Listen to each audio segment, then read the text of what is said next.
Hostel ಮಕ್ಕಳಿಗೆ ಸಮರ್ಪಕ ಊಟ ನೀಡದ ಪ್ರಕರಣ. ಟಿವಿ9 ವರದಿ ಬೆನ್ನಲ್ಲೇ ಹಾಸ್ಟೆಲ್ಗೆ ದಿನಸಿ ವ್ಯವಸ್ಥೆಯಾಗಿದೆ. ಸ್ಥಳಕ್ಕೆ ದೌಡಾಯಿಸಿ ದಿನಸಿ ಪದಾರ್ಥವನ್ನ ವಿತರಿಸಿದ್ದಾರೆ ಬಿಇಒ. ಟಿವಿ9 ವರದಿ ಬೆನ್ನಲ್ಲೇ ಸ್ಥಳಕ್ಕೆ ಬಂದಿದ್ದಾರೆ ಬಿಇಒ ಕಾಂತರಾಜ್. ಮೈಸೂರಿನ ಎಸ್ಟಿ ಕೋಟೆಯ ವಸತಿ ನಿಲಯ ಇದು. ಕಸ್ತೂರ್ಬಾ ಗಾಂಧಿ ಬಾಲಕಿಯರ ವಸತಿ ನಿಲಯವಾಗುತ್ತೆ. ಇಂದಿನಿಂದ ಮೆನು ಊಟದ ಭರವಸೆಯನ್ನ ಕೂಡ ಕೊಟ್ಟಿದ್ದಾರೆ ಬಿಇಒ. ಟಿವಿ9 ವರದಿ ಪ್ರಸಾರದ ಬೆನ್ನಲ್ಲೇ ಬಿಇಒ ಭೇಟಿಯನ್ನ ಕೊಟ್ಟಿದ್ದಾರೆ. ಜೊತೆಗೆ ದಿನಸಿ ಪದಾರ್ಥಗಳ ವ್ಯವಸ್ಥೆಯನ್ನ ಕೂಡ ಮಾಡಿದ್ದಾರೆ. ಸರಿಯಾದ ಊಟದ ವ್ಯವಸ್ಥೆಯೇ ಇರಲಿಲ್ಲ, ಊಟವನ್ನ ಕೊಡ್ತಾ ಇರಲಿಲ್ಲ. ಟಿವಿ9 ಈ ಬಗ್ಗೆ ವರದಿಯನ್ನ ಮಾಡಿತ್ತು, ಏನ್ ಸಮಸ್ಯೆ ಆಗ್ತಾ ಇದೆ ಅನ್ನೋದನ್ನ ತಿಳಿಸಿತ್ತು. ಇದೀಗ ಅದರ ಬೆನ್ನಲ್ಲೇ ಎಲ್ಲಾ ವ್ಯವಸ್ಥೆಗಳಾಗಿದೆ. ದಿನಸಿ ಪದಾರ್ಥಗಳನ್ನ ಬಿಇಒನೇ ಬಂದು ವಿತರಿಸಿದ್ದಾರೆ. ಟಿವಿ9 ವರದಿ ಮಾಡ್ತಾ ಇದ್ದಂತೆ ಸ್ಥಳಕ್ಕೆ ಭೇಟಿಯನ್ನ ಕೊಟ್ಟಿದ್ದಾರೆ ಬಿಇಒ ಕಾಂತರಾಜ್. ಮಕ್ಕಳು ಅವ್ರಿಗೆ ಏನ್ ಸಮಸ್ಯೆ ಆಗ್ತಾ ಇದೆ ಅನ್ನೋದನ್ನ ಹೇಳಿದ್ರು. ಸರಿಯಾಗಿ ರೇಷನ್ ಇಲ್ಲ, ಊಟ ಇಲ್ಲ ಅನ್ನೋದಾಗಿ ಹೇಳಿದ್ರು. ಈ ಬಗ್ಗೆ ಡಿಎಚ್ಒ ಮಾತನಾಡಿದ್ದಾರೆ, ಏನ್ ಹೇಳಿದ್ದಾರೆ ಕೇಳೋಣ. ಹಾಸ್ಟೆಲ್ ಸಮಸ್ಯೆ ನನಗೆ ಗೊತ್ತಾದ ಮೇಲೆ ಟೆಂಡರ್ದಾರ ಜೊತೆ ಮಾತಾಡಿ ಈಗ ಕೂಡಲೇ ರೇಷನ್ ಹಾಕಿ ಮಕ್ಕಳಿಗೆ ಊಟದ ವ್ಯವಸ್ಥೆ ಫಸ್ಟ್ ಮಾಡಿ ಅಂತ ಅವ್ರಿಗೆ ಹೇಳಿದ್ದೆ. ಅವರು ನಿನ್ನೆ ರಾತ್ರಿ ರೇಷನ್ ಹಾಕಿಲ್ಲ, ಇವಾಗ ಎಲ್ಲ ರೇಷನ್ನು ತಂದು ಹಾಕಿದ್ದಾರೆ. ತಂದು ಹಾಕಿ ಈಗ ಮಕ್ಕಳಿಗೆ ಮೆನು ಪ್ರಕಾರ ಇವತ್ತಿಂದ ಊಟ ಕೊಡೋ ವ್ಯವಸ್ಥೆ ನಡೀತಾ ಇದೆ.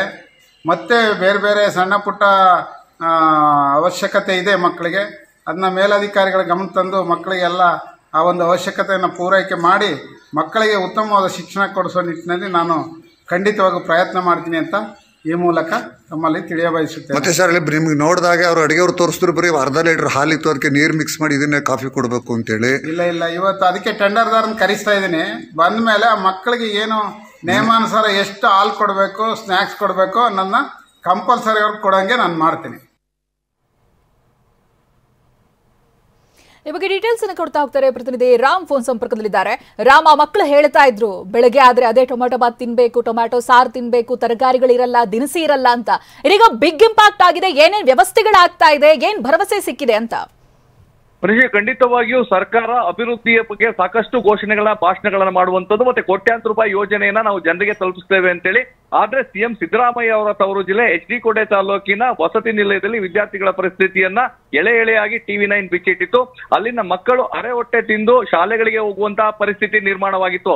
ಇದಕ್ಕೆಲ್ಲ ಕಾರಣ ಅಧಿಕಾರಿಗಳ, ಜನಪ್ರತಿನಿಧಿಗಳ ಇಚ್ಛಾಶಕ್ತಿಯ ಕೊರತೆ ಅನ್ನೋದ್ರ ಬಗ್ಗೆ ಟಿವಿ9 ಬೆಳಕು ಚೆಲ್ಲುವಂತ ಕೆಲಸ ಮಾಡಿತ್ತು. ಟಿವಿ9 ನಲ್ಲಿ ವರದಿ ಪ್ರಸಾರವಾದ ತಕ್ಷಣ ಶಿಕ್ಷಣ ಇಲಾಖೆ ಎಚ್ಚೆತ್ತುಕೊಂಡಿದೆ. ಬಿಇಒನ ಸ್ಥಳಕ್ಕೆ ಕಳಿಸಿ ಎಲ್ಲ ಪರಿಶೀಲನೆ ಮಾಡುವುದು ಮಾತ್ರವಲ್ಲ, ಆ ವಿದ್ಯಾರ್ಥಿಗಳಿಗೆ ಬೇಕಾದಂತ ಅಗತ್ಯ ದಿನಸಿ ಪದಾರ್ಥಗಳನ್ನ ನೀಡುವಂತ ಕೆಲಸವನ್ನು ಮಾಡಿದ್ದಾರೆ. ನೀವು ದೃಶ್ಯಗಳಲ್ಲಿ ನೋಡ್ತಾ ಇರಬಹುದು, ಮೂಟೆಗಟ್ಟಲೆ ದಿನಸಿಗಳು ಈಗ ವಸತಿ ನಿಲಯಕ್ಕೆ ಬಂದಿದೆ. ಈ ಹಿಂದೆ ಈ ಕೆಲಸವನ್ನ ಅಧಿಕಾರಿಗಳು, ಜನಪ್ರತಿನಿಧಿಗಳು ಮಾಡಿದ್ರೆ ಖಂಡಿತವಾಗಿಯೂ ಮಕ್ಕಳು ಈ ರೀತಿಯಾದಂತಹ ಪರಿಸ್ಥಿತಿಗೆ ತಲುಪ್ತಾ ಇರಲಿಲ್ಲ. ಮತ್ತೆ ಈ ವರದಿಯ ನಂತರ ಎಚ್ಚೆತ್ತುಕೊಳ್ಳುವಂತ ಕೆಲಸಕ್ಕೆ ಮಾಡುವ ಮೊದಲೇನೆ ಎಲ್ಲ ಕಡೆಗಳಲ್ಲಿ ಯಾವ ರೀತಿ ಸಮಸ್ಯೆ ಇದೆ ಅದನ್ನ ಬಗೆಹರಿಸಬೇಕು. ಆದ್ರೆ ಸದ್ಯದ ಮಟ್ಟಿಗಂತೂ ವಿದ್ಯಾರ್ಥಿಗಳು ಕಣ್ಣೀರ್ ಹಾಕುವಂತ ಪರಿಸ್ಥಿತಿ ಇತ್ತು. ಯಾಕಂದ್ರೆ ಅಲ್ಲಿದ್ದಂತ 65 ವಿದ್ಯಾರ್ಥಿಗಳಿಗೆ ಕೇವಲ 1 ಲೀಟರ್ ಹಾಲನ್ನ ನೀಡಿ ತಾವು ಅದನ್ನ ಬಳಸಿ ಅಂತ ಹೇಳ್ತಿದ್ರು. ಅಷ್ಟೇ ಅಲ್ಲ, ಒಂದು ದಿನಕ್ಕೆ 5.5 kg ಅಕ್ಕಿಯನ್ನ ನೀಡಿ ಇದರಲ್ಲೇ ನೀವು ಊಟವನ್ನ ಅಡಿಗೆಯನ್ನ ಮಾಡ್ಕೊಳ್ಬೇಕು ಅಂತ ಹೇಳ್ತಿದ್ರು.